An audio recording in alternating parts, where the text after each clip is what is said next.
యేసు నీకే అంకితం.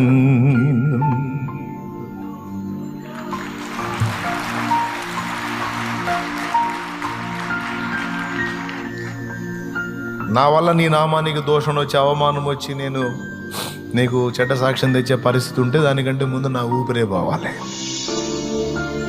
ఇక నిందలు అంటే నిందలు ఉందో రాని ఇబ్బంది ఏం లేదు, అవి నిందలు కాబట్టి ఇబ్బంది ఏం లేదు. ఆ నిందలన్నీ నాకు దీవెనలే.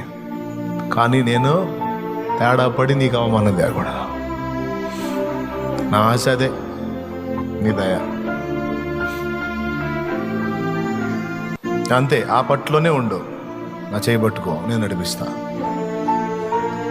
ఆ చిరుప్రాయంలో నేను దేవుని పనికి వచ్చినప్పుడు దేవుడు నాతో మాట్లాడి నన్ను నిలబెట్టి నా నుండి చేయించిన తీర్మానం ఆయన కృపతో స్థిరపరుచుకుంటూ ఇంత దూరం తీసుకొచ్చి నా బ్రతుకును దీవెనకరంగా మార్చాడా.